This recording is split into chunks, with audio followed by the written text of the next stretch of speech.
میرے بھائیوں یہ کہاں سے فلسفہ اٹھا؟ باطنیوں کا، سبائیوں کا، رافضیوں کا۔ آئیے لغت کی دنیا میں، شریعت کی دنیا میں صرف ایک بات کو سمجھیے۔ آپ سے میں پوچھتا ہوں آپ کی گھر والی کا کیا حال ہے، تو اس سے مراد کیا ہوگا؟ پاکستان اور برے صغیر میں تو اس سے مراد بیوی دی جاتی ہے، بیٹی بھی اہل عرب میں لی جاتی ہے، کوئی حرج کی بات نہیں۔ لیکن ایمانداری سے بتلائیے، کسی مرد سے پوچھا جائے تیری گھر والی کا کیا حال ہے، مراد کیا ہو گئی؟ بیوی۔ اور کسی بیوی سے پوچھا جائے عورت سے تیرے گھر والے کا کیا حال ہے، مراد کیا ہوگی؟ خامن۔ بچے بھی ہوں گے، بیٹے بھی ہوں گے، بیٹیاں بھی ہوں گی۔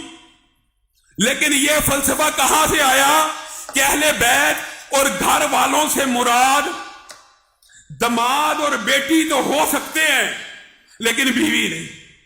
یہ فلسفہ کہاں سے ہے؟ اٹھائیے سورۃ احزاب، جو آج کے بعد یہ بکواس کرے قرآن پاک کھولیے، 22واں پارہ جہاں سے شروع ہو رہا ہے، اور پیچھے سے بھی سورۃ احزاب پڑھنا شروع کر دیجئے۔ اللہ رب العزت ازواج مطہرات کو مخاطب ہو کے کیا کہہ رہا ہے؟ وَقَرْنَ فِي بُيُوتِكُنَّ، صیغہ مؤنث کا، وَقَرْنَ فِي بُيُوتِكُنَّ، مردوں کو خطاب نہیں ہے، اپنے گھر میں قرار پکڑو۔ وَلَا تَبَرَّجْنَ تَبَرُّجَ الْجَاهِلِيَّةِ الْأُولَىٰ وَأَقِمْنَ الصَّلَاةَ وَآتِينَ الزَّكَاةَ، سارے سیغے مؤنث کے، ساری مؤنث کے سیغوں کے بعد اللہ تعالیٰ نے یہ سارے احکامات نازل کرنے کے بعد کیا کہا؟ یہ احکامات اس لیے نازل کر رہا ہوں انما یرید اللہ لیذہب عنکم الرجس اہل البیت، تاکہ تمہارے اندر سے ہر قسم کی ناپاکی دور کر دی جائے۔ اے نبی کی گھر والیوں، اس آیت سے مراد بعض رافضی یہ لیتے ہیں کہ نبی کی بیویاں یہاں پہ نہیں، اہل بیت سے مراد صرف بیٹی ہے اور صرف دماد ہیں اور نواسے ہیں وغیرہ وغیرہ، جو ان کا فلسفہ آپ کو پتہ ہی ہے۔ اگر یہاں پہ آیت ختم ہو جاتی تو یہ وہم پڑ سکتا تھا کہ پچھلا خطاب ازواج سے تھا اور آگے خطاب اچانک اولاد سے شروع ہو گیا ہے، لیکن آگے اس آیت کے بعد بھی اللہ نے خطاب کیا تو کیا کیا؟ وَذْكُرْنَا، پھر ازواج مطہرات سے خطاب، پہلے بھی اور بعد میں بھی۔ بات اگر اچھی طرح سمجھ نہیں آئی تو سورۃ ہود اٹھائیے، حضرت سارہ کو بشارت ملی، کہنے خوش ہو گئی، خوش بھی ہوئی اور حیران بھی ہوئی، حیران بھی پڑا ہوا۔ بوڑھی عورت ابراہیم بوڑھے ہو گئے ہیں، میں بانچ ہوں، اس عمر میں بچہ۔ حیرانگی کا اظہار ہوا تو اللہ تعالیٰ نے قرآن پاک میں آیت نازل کی، وہی لمحات کی، اتعجبین من امر اللہ، اللہ کے حکم پہ حیران ہوتی ہے۔ رحمت اللہ وبرکاتہ علیکم اہل البیت، بتائیے نہ سارا کے گھر کوئی اولاد ہے، نہ بیٹا ہے، نہ کوئی خاندان ہے، اللہ تعالیٰ کہہ رہا ہے رحمت اللہ وبرکاتہ علیکم اہل البیت، اے ابراہیم کے اہل بیت تمہارے اوپر اللہ کی رحمت ہے۔ کون اہل بیت بتائیے؟ اگر بیوی اہل بیت نہیں ہے تو پھر تو دماد بالولا نہیں ہو سکتے۔ ایک لاجک اور فلسفے کی بات کر رہا ہوں، ہم تو مانتے ہیں رسول اللہ نے کہہ دیا، ہم نے مان لیا، یہ تمہارا مسئلہ ہے۔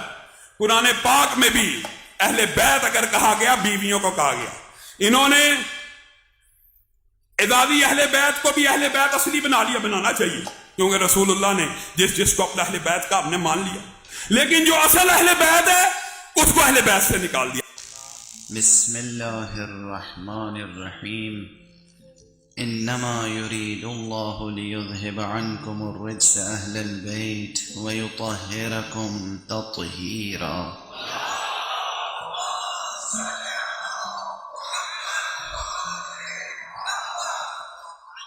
لفظ بلفظ، یا ایها النبی قل لازواجک ان کنتن تردن الحیات الدنیا وزینتها فتعالینا امتعکن واسرحکن سراحا جمیلا، اگر تم دنیا چاہتی ہو، دنیا کی زینت چاہتی ہو تو آؤ، فتعالینا، آؤ، امتعکن، ہم تمہیں مال و متاع دنیا سے آسودہ کر دیں، واسرحکن، لیکن صرف آسودہ نہیں کریں گے،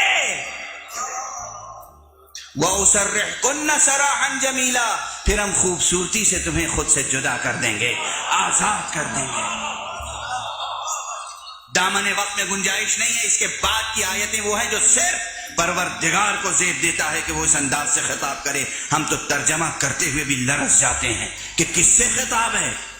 اس کے بعد خطاب کا جملہ ہے، مجبور ہوں، قرآن کی آیت ہے اس لیے ترجمہ کر کے آگے بڑھ جاؤں۔ کہا اور سنو، اگر تمہیں آخرت چاہیے، نبی چاہیے، حیات آخرت چاہیے، اللہ، نبی اور حیات آخرت چاہیے، تو پھر ہم یقیناً تمہیں اجر دیں گے، تمہارا اجر بہت زیادہ ہے۔ اس کے بعد آگے بڑھی، اگر تم میں سے کسی نے کوئی فحش حرکت کی،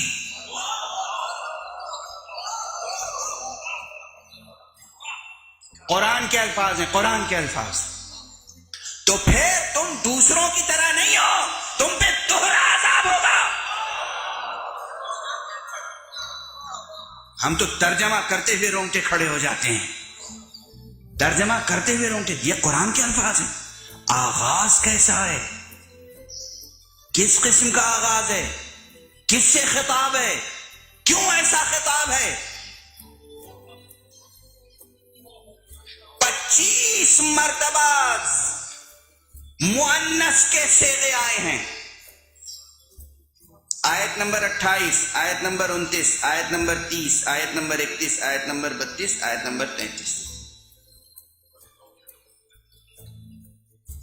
25 مرتبہ آیت تطہیر سے پہلے مؤنث کے خطاب آئے، مؤنث کے خطاب، عورتوں سے خطاب۔ اور اس میں کیا کہا گیا؟ اگر تم دنیا چاہتی ہو تو آؤ ہم آسودہ کر کے جدا کر دیں، اگر آخرت چاہتی ہو تو پھر کیا کرو؟ نماز پڑھو، زکوٰۃ دو، گھر میں رہو، گھر سے باہر قدم نہ نکالو۔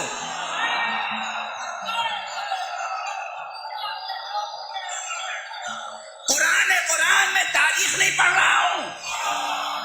ابھی آپ جبل کی طرف رخ نہ کریں، پسرے نہ جائیں، قرآن دیکھیں۔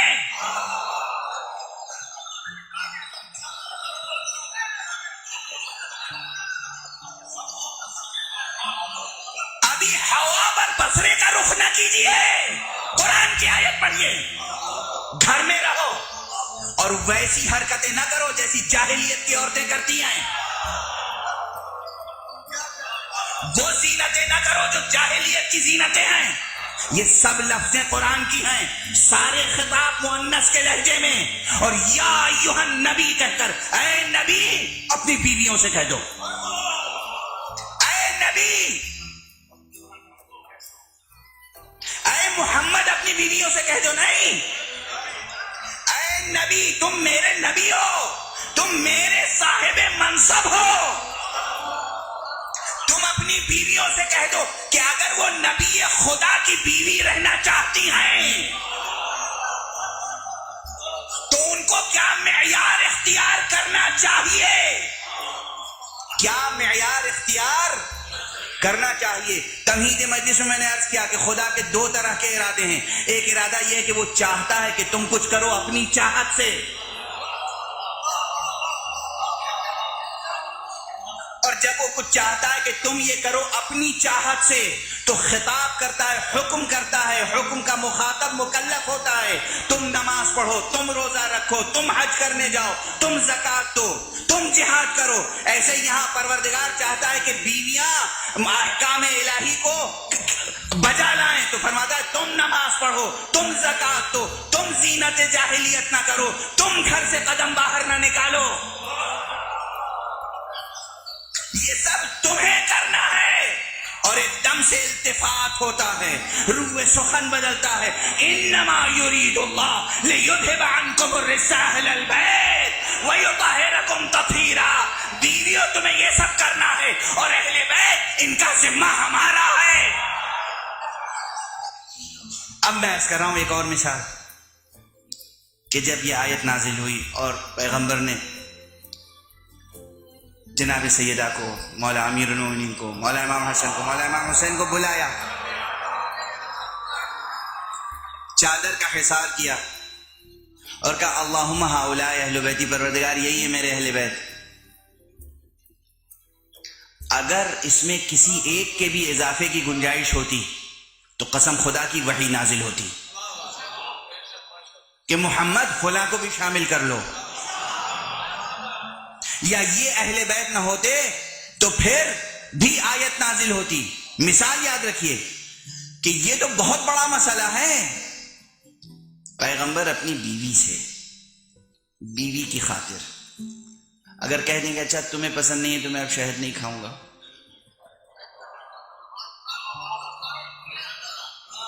یہ کوئی اتنا بڑا مسئلہ ہے کہ اس میں اللہ مداخلت کرے؟ توجہ ہے بھئی، اولن تو گھر کی باتوں میں کسی کو مداخلت عام طور پر یعنی متانت و تہذیب کے خلاف سمجھا جاتا ہے، اور پھر میاں بیوی کے درمیان کی گفتگو، میاں نے بیوی کی خواہش کا احترام کرتے ہوئے اور کہہ دیا کہ بھئی تمہیں پسند نہیں ہے تو میں نہیں کھاؤں گا، اپنی ذات کی حد تک بات، امت کے لیے تھوڑی کہہ رہے تھے کہ آج سے میں نے سب پہ شہد حرام کر دیا۔ ذاتی مسئلہ تھا، بالکل پیور ذاتی مسئلہ۔ جو لوگ نبی کو دو حصوں میں بانٹتے ہیں، رسول کی سیرت کو دو خانوں میں تقسیم کرتے ہیں کہ ایک حیثیت نبوت کی تھی، رسالت کی تھی، ایک ذاتی حیثیت تھی، جو ذاتی حیثیت سے باتیں کہی ہیں وہ ہمارے لیے واجب الاتباع نہیں ہے۔ علی کی تعریف ذاتی حیثیت سے کی ہے، فاطمہ زہرا کا احترام ذاتی حیثیت سے کیا ہے، حسنین کو کندھے پہ بٹھایا وہ ذاتی مسئلہ تھا، نواسے تھے، نہ بٹھاتے تو کیا کرتے۔ وہ یہ بتائیں کہ بیوی سے گفتگو ہو رہی ہے، شہد کھانا چھوڑ دینے کی بات بیوی سے کی ہے، امت کے لیے حکم شرعی تو نافذ نہیں کیا ہے، اس کے باوجود خدا نے مداخلت کی۔ یا ایھا النبی، اے نبی تم کیوں اس چیز کو حرام قرار دے رہے ہو جسے میں نے حلال قرار دیا ہے؟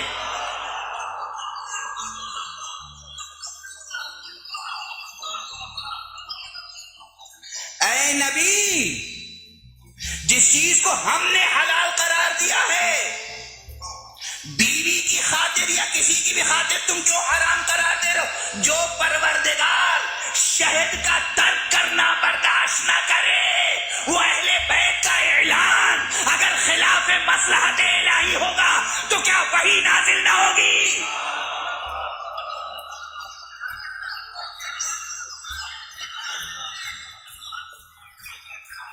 پیغمبر فرما رہے ہؤلاء اہل بیتی، یہ میرے اہل بیت ہیں۔ گھر میں کہا، میدان میں کہا۔ اگر پیغمبر کا ذاتی فیصلہ ہوتا کہ ان کو اہل بیت قرار دیا اور میدان مباہلہ میں لے کے چلے، اور اللہ چاہتا کہ کوئی اور بھی شریک ہو تو وہی نہیں آتی۔ مثال ہے، رسول اللہ نے کسی کو سورہ برات کی آیتیں دے کر مکے روانہ کر دیا، اللہ کی مرضی نہیں تھی تو آیت آئی، جبرائیل آئے، انہیں نہ بھیجو اسے بھیجو تو تمہارے اہل میں سے ہو۔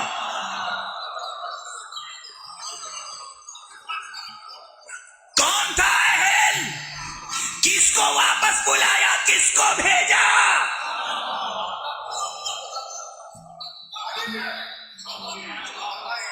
کس کو واپس بلایا؟ یہ آپ بتائیں، کسے بھیجا؟ ہم سے سنیں۔ علی کو بھیجا، اس لیے کہ حق علی کے ساتھ تھا، علی حق کے ساتھ تھے۔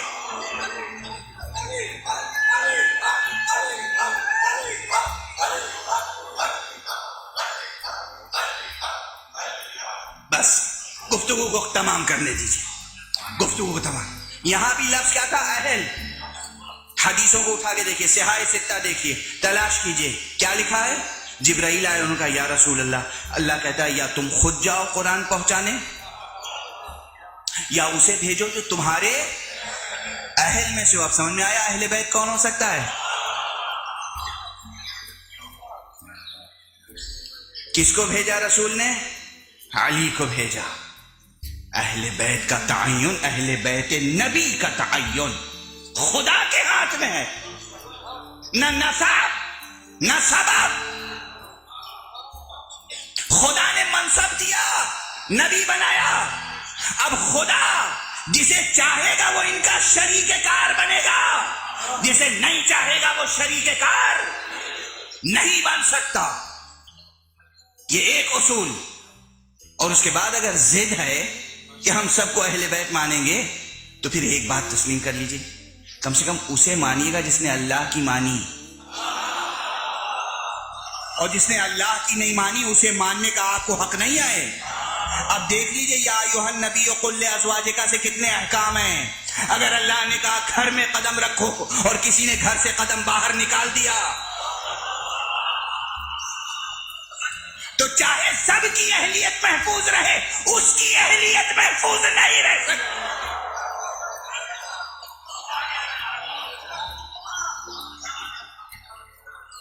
ممکن نہیں ہے۔ خدا کی نافرمانی اور پھر اہلیت، خدا کی نافرمانی اور پھر اہلیت، بس یہ وقت کی باطل قوتوں کے کچھ زر خرید راوی تھے جنہوں نے اس طرح کی روایتیں گڑھی ہیں کہ آیت تطہیر میں یہ بھی شامل ہیں اور وہ بھی شامل ہیں، ورنہ صحیح مسلم کی روایت سنا رہا ہوں آپ کو۔ صحیح مسلم کا نام تو سنا ہوگا۔ صحیح مسلم کی ایک روایت ہے کہ ایک جلیل القدر صحابی سے کسی نے پوچھا کہ آیہ تطہیر میں اہل بیت سے مراد کون ہیں؟ انہوں نے کہا بس 5۔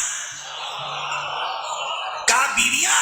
کہا تمہیں معلوم نہیں عرب بیویوں کے لیے اہل کا لفظ استعمال نہیں کرتے، اس لیے کہ بیوی جب تک بیوی ہے، ابھی طلاق دے دی اس سے کوئی رشتہ باقی نہیں رہے گا، وہ اہل بیت کیسے ہو سکتی ہے؟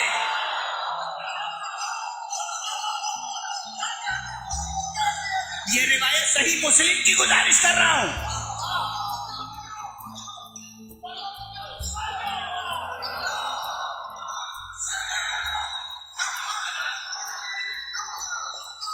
یہ صحیح مسلم کی روایت ہے۔ کہتے تم عربی نہیں جانتے؟ عرب کبھی زوجہ کو اہل نہیں کہتے، اس لیے کہ آج بیوی ہے کل نہیں ہے۔ ایسی شخصیت جو ایک لفظ سے بیگانہ ہو جائے، 2 بول پڑھ لو تو گھر میں داخل ہو جائے، ایک لفظ کہہ دو تو گھر سے باہر چلی جائے، ایسے کو اہل بیت بنایا جا سکتا ہے؟ صحیح مسلم کی روایت گزارش کر رہا ہوں۔